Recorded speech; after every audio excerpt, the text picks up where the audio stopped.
to Broadcasting Common Ground, the Deep Foundation Institute's podcast channel. In this series, Interview with a Survivor, our hosts, Lucky and Tim, will be discussing near misses, problem projects, and resolutions. In this episode, Lucky and Tim talk with all of our series guests about problems with communication. Proudly sponsored by Peer Research.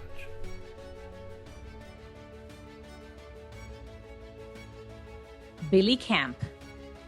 What is most important to key communication? How big a role communication can play in failures?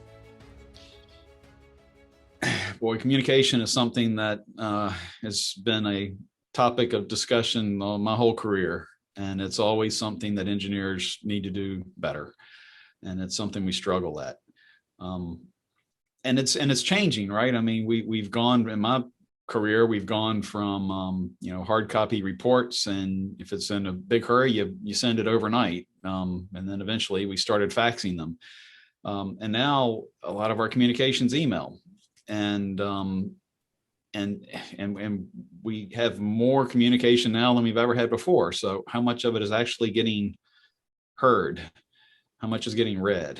So I think one thing that engineers frequently do a poor job of is recognizing it's both ways, right? I mean, we're telling people recommendations, but we oftentimes don't listen to what they're asking us to do.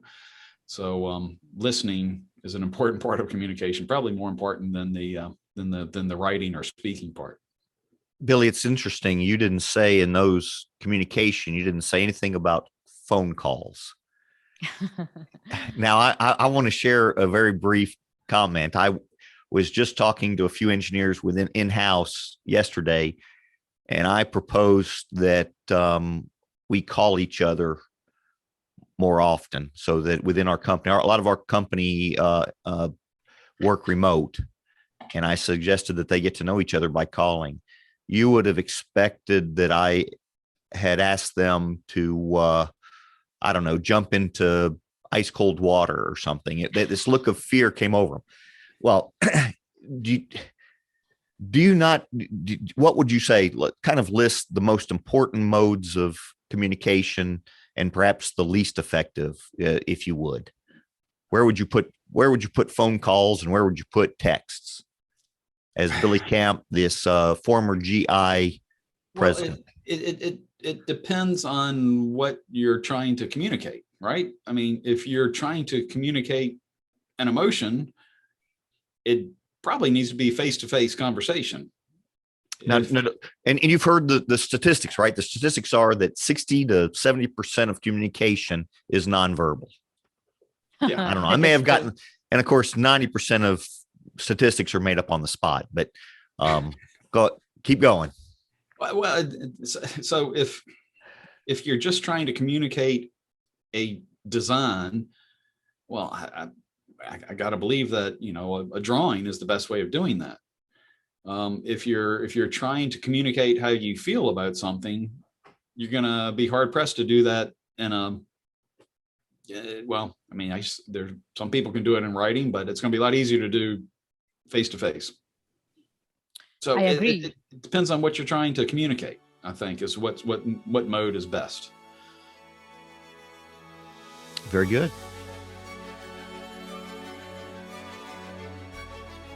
Billy's episode is proudly sponsored by Burkle.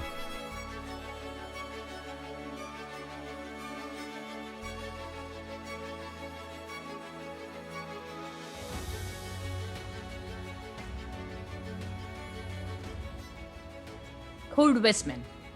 Communication is a big and important part of what we do, right? We always think about communication. How did we do? How can we do better? What are the main aspects of communication that is recipe for a happy client and long-lasting relationship? Do you see this changing, and what is the future of communication for us? Oh, well, that's a big question. Wow. I would say I'd say come back to the fact that we're all human beings, and I think as human beings, we all have two basic needs. Once you get past the physical needs, we all have two basic needs, and those needs are, every one of us, we have a need to be loved, and we have a need to be recognized. And I think that the communication that we render to each other and we receive from each other, those are satisfied those two needs, recognition and love. Some of us have a need, we think we have a need for respect, but in my view, respect is just a cheap substitute for love. And that's what we need. So we need to be communicated to verbally. We need to receive that. We need to be in contact with the rest of the world. We need to be touched as human beings. And that, in my view, as long as we remain human beings, will never change. In today's world, where we have texts and emails and all kinds of things, it doesn't substitute our need to go to happy hour or to have a cup of coffee or a video chat with somebody and actually connect face-to-face, person-to-person. So I would say the person-to-person thing will never change. That's very well said. It's very well said, Cord.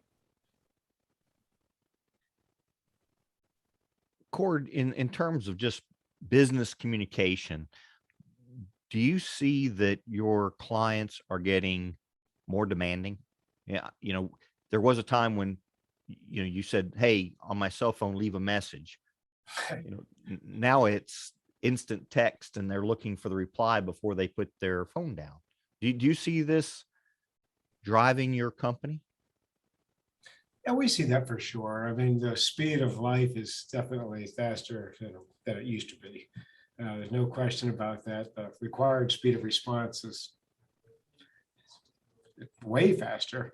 I remember my dad had a telex machine. He would communicate back to his company in Germany with a telex machine. That was like his version of a fax, and it kind of worked. It was expensive, but yet our clients more demanding. People are more demanding, right? As a whole, we all are more demanding. Think about yourself when you're forced to wait in line somewhere anymore, and you don't want to anymore because you're used to being satisfied immediately. So I would just say that our clients are just a function of what the rest of society is. Mm-hmm. You think that rate, I mean, the increased rate of communication or the increased demand that people have, does that create new risks and new problems for you and your company? Yeah, maybe in two ways. One is quality control, making sure that there's an opportunity for more than one person to look at something and communicate. An example of that is we have some clients and customers that want to communicate via text message.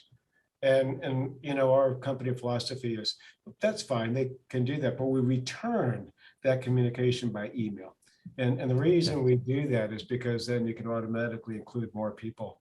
Or in the future, you can refer to that and include more people in that communication. So yeah, that's changed. The second part of the change, I think, is that the speed of today's world that's personified by communication is creating much more anxiety amongst people.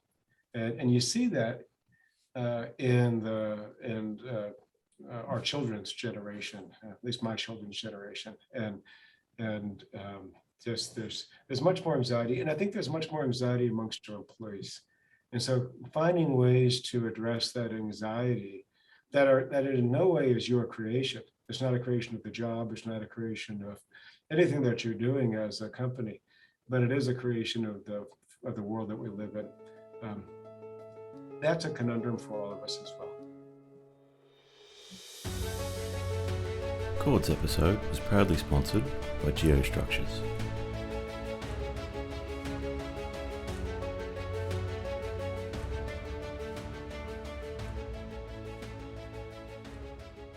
Today we are sitting here with Greg Reiter with Burkle and Company. So I have a quick question for him. Communication is a big and important part of what we do. What are the main aspects of communication that is recipe for a happy client and long-lasting relationship?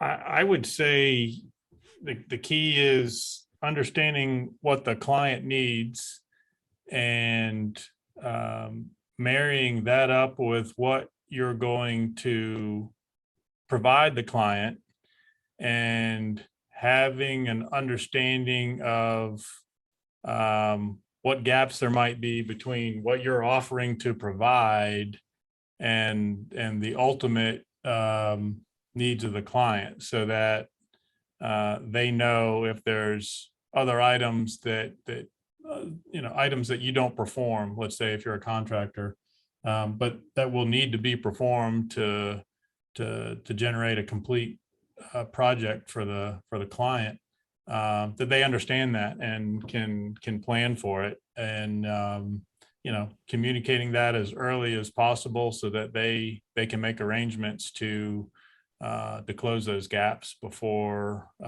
it's too late.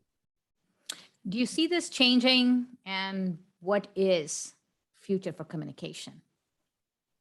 I think that's always going to be the case. Most of the disputes that I end up getting involved in probably could have been solved by better communication earlier on. I think that is and probably will always be a driver of what makes a project successful versus not successful. So, bad communication, without a doubt, will always lead to problems, and I don't think that will ever change. So part of it is just educating the younger folks that are new to the industry that you got to communicate. When I think about that, and it's kind of my soapbox, is that the mode of communication sometimes as important as how many times you communicate. And whether it's a text, some people like email, but then there's some things that I find that a phone call has to be the mode of communication. Greg, what's your thoughts? I mean, do you find the same thing? I'm right there with you. There's certainly we all get emails and texts, and they're not going away anytime soon, but there are topics, there are issues that don't need to be handled by just clicking send on an email. The appropriate mechanism for the communication needs to be picking up the phone, or getting in your truck and driving to the site, or getting on an airplane and flying to somebody's office, whatever. But it needs to be if not in person, at least verbal, so that you can understand context, because I think it's very easy to lose that if you're just reading an email or a text. I think that's a soft skill that is undervalued, is the ability to pick the right medium to communicate certain issues. If I'm trying to present a certain fact to a lot of people, an email works great. If I'm trying to get the mood of a potential client or owner that could react negatively, a phone call, right? Yeah, no, you can't read the room on an email. Yeah. No and way. meeting a client in person is definitely going to set you up for long lasting relationship. Yep. That's always a winner. Within Burkle, do you guys talk about, and ladies, do you talk about communication and what modes are appropriate? All the time. Okay. Oh, wow, that's good to hear. That is really That's awesome. good to hear. Yep. Yeah. All the time. Sometimes it falls on deaf ears. That's why we keep talking about it all the time. That's wonderful. Yep. I know. Greg's episode was proudly sponsored by Spec Creek.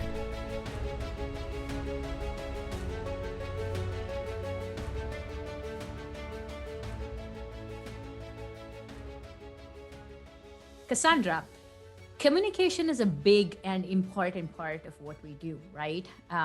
Everything is established on how we communicate, what we communicate, and how well we communicate.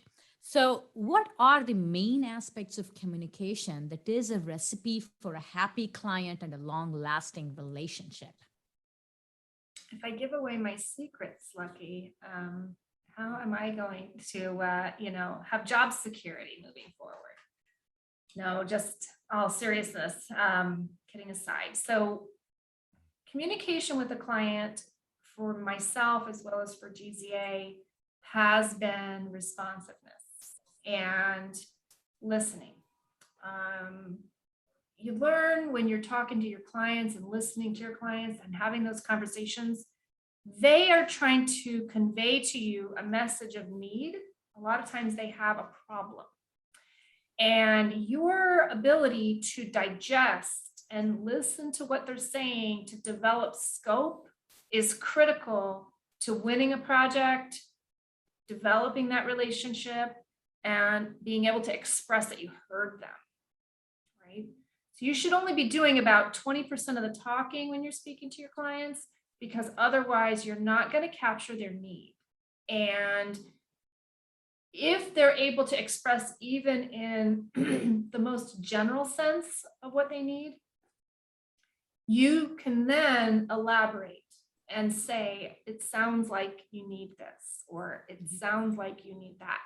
And that will allow you to fill the gaps and walk through the scope verbally in order to help them get the help they need on their projects and to help them come up with a solution.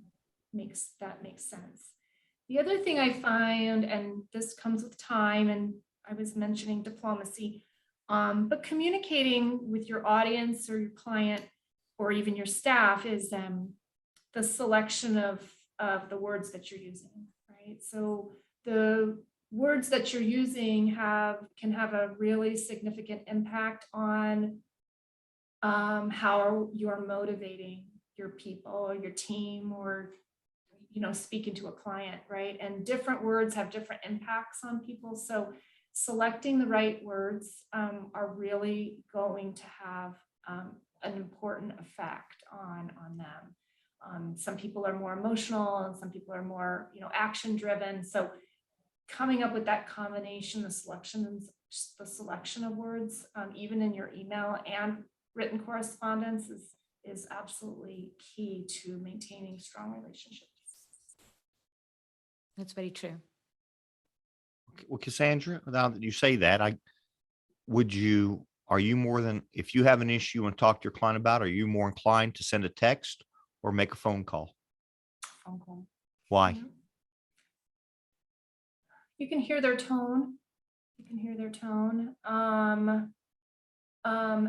Oftentimes, I leave off a conversation maybe with them to say I'm available. And if you can't reach me, send me a text. And they send me a text, I call them right back as soon as I can get to the phone. And what that allows me to do is hear what they're saying and get a sense of what they need to get across. I've also found that there's so much lost in translation from text. So you just miss it. What's GZA? Does GZA have a policy? Do you guys ever talk about that? We're not particularly policy heavy around here. There's some guidelines and some. What about, I mean, certainly you've got engineers that work with you. What do you find that they're, let's just say the engineers that may be junior to you, are they more than likely, will they text or will they make a phone call? The most successful engineers around me make face contact with you or phone calls with you. What about the junior ones? Juniors too. That's Juniors great. too. They're diligent. Those are the most successful ones. I remind them, if you want to be successful and I'm the person you need to contact, don't give up. Keep trying to contact me because you don't know my schedule. You don't know what I'm doing, but don't give up. Don't make one attempt. That's my junior folks, right? My clients, I'm doing the opposite. I don't give up on getting back to them. But I tell them that the most important thing is for you to talk to me and see me. And so that way we can get to the bottom of it, because otherwise it's going to get lost. It's get lost in translation. And I find that is especially true even with my senior mentors. They are more phone prone, especially if they work with contractors. Phone first. Well, I Always. guess that that leads to a question. I think that what I found is that you talk to more seasoned professionals. They'll say they're more likely to use the phone, but you talk to the younger or the more recent graduates, and they're more likely to text. So it begs the question: is this really just 100 years ago, people rode a horse and we drive a car, or is there really something to the fact that a phone or a person-to-person meeting, which is hard to do when your clients are, we're so far away from them now, but is it really more of a cultural thing, or is it really more an effectiveness thing? I think it's both. And what I'm finding is that it is the transition between older generations phone call in person versus texting or IMing, right? So the junior level folks are IMing and texting me. My response, if I feel it's necessary, is I need to mentor you. You need to come see me. So we can talk through it. And I have found that oftentimes in their reviews, their annual reviews or performance reviews, they're asking for coaching and mentoring. And I'm telling them the only way you're going to get that is if you come to the desk or you get me on a phone call. Because I don't even use the term IMing, so I'm that far behind. So all right. Grabbing them and talking to them, I said, if you want to learn, you want to get coached, you want to get mentored, you need to come in. And that's that hands-on nature. And it's my responsibility also to go to the field and see them. And I found that I made some really nice connections during the pandemic in order to connect and give face time to my field engineers who felt possibly like they were out there all alone. So it goes both ways. Cassandra's episode was proudly sponsored by Densification Inc.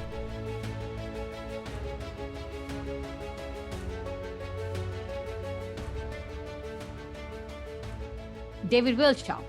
Communication is a big part of what we do, right? How we communicate with our clients, how we communicate with our employees, how we communicate with anyone that we're working on with respect to a project or the case, of course, what you're talking about.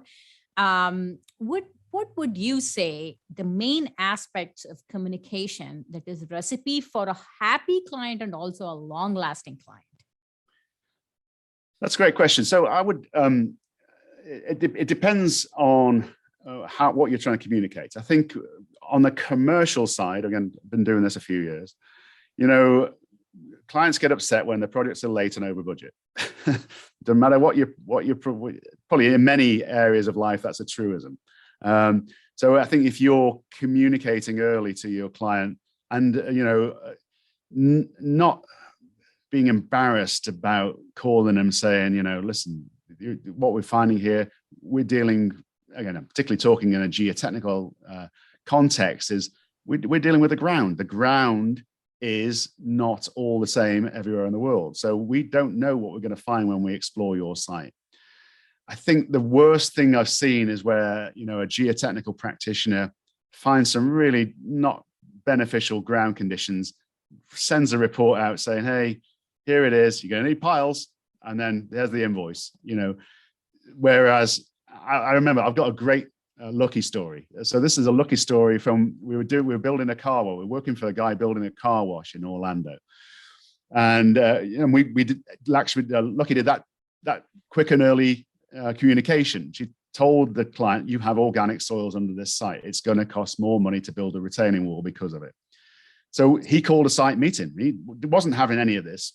So Lucky brings with her samples of the organic soils, opens these bag of stinking peat out and just puts them under the client's nose.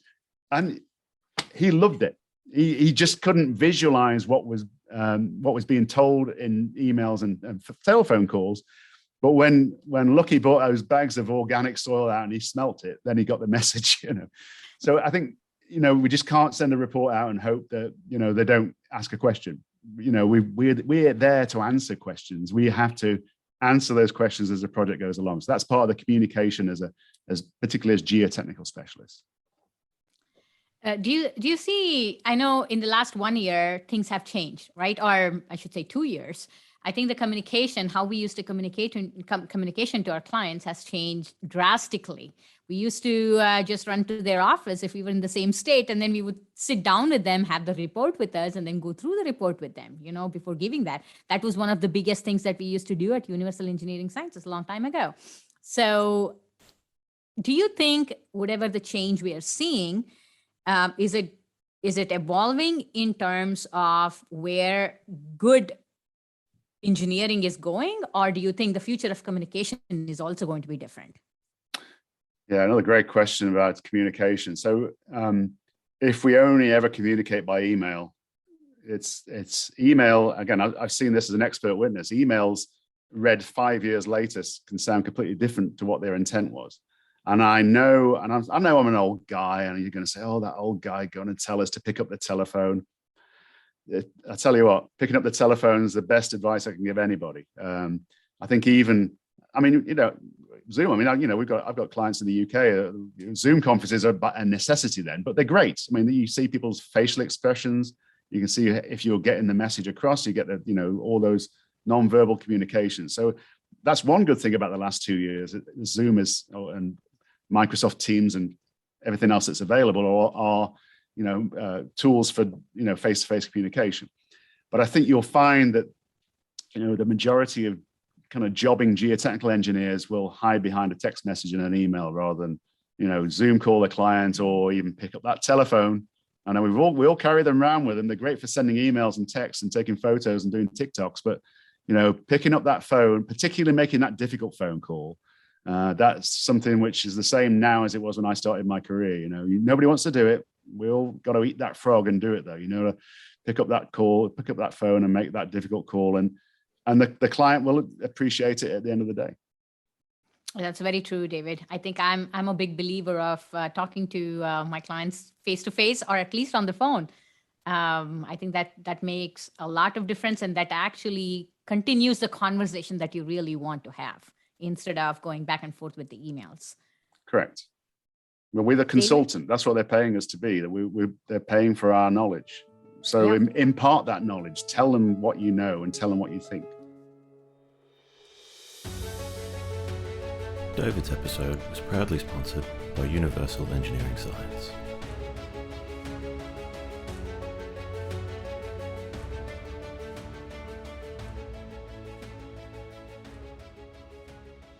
We're sitting here with Tom Richards.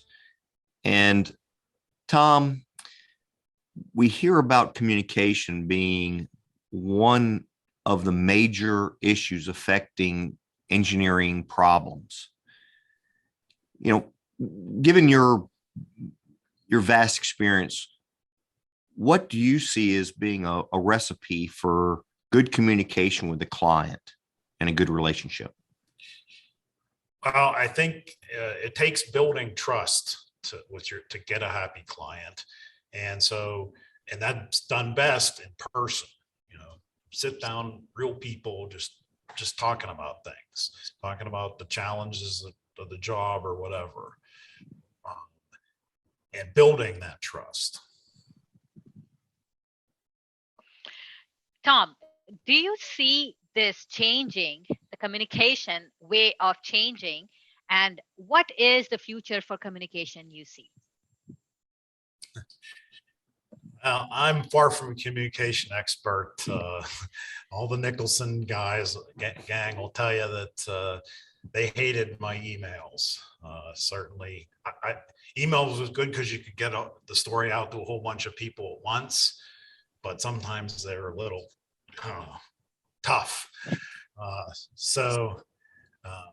And the other reason I like to do emails was I could ask questions, then they could go off and find the answers and answer me, and I'd have a record instead of trying to memorize all this information or write down notes on a tablet that might not be where I need it to be the next time that topic comes up.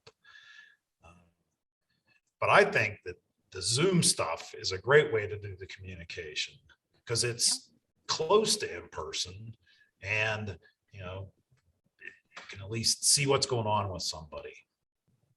Yeah. Tom, it's kind of funny. I think I found my sweet spot. See if you like this idea. So now I'm almost always inclined to either Zoom or call somebody on the phone, and I really only use email to then follow up with just to document what we talked about in a way. I try not to ever put new ideas in an email because I feel like you kind of set it off that now it's completely accepted that important ideas are solely going to be through email. I think I'm with you, Tim.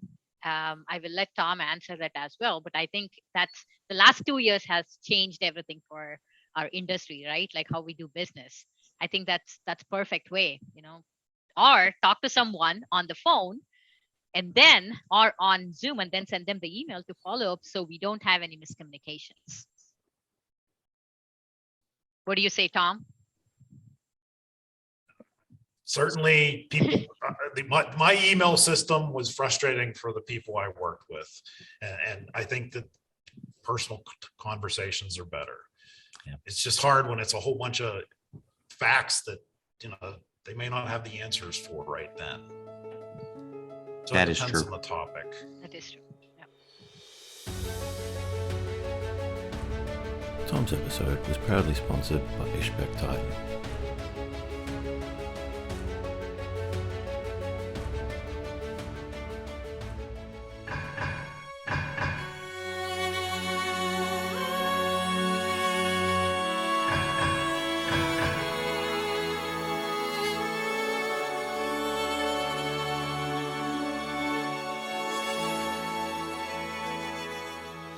On behalf of DFI, we hope you enjoyed this episode. The views, information, and opinions expressed during Deep Foundation Institute's podcasts are solely those of the individuals involved and do not necessarily represent those of DFI. DFI does not verify or take responsibility for the accuracy of the information contained, nor does it warrant that the information contained herein is suitable for any general or specific use. The podcast is available for private, non-commercial use only. Editing, modification, or redistribution of this podcast is prohibited. Thanks for your time. Keep on surviving.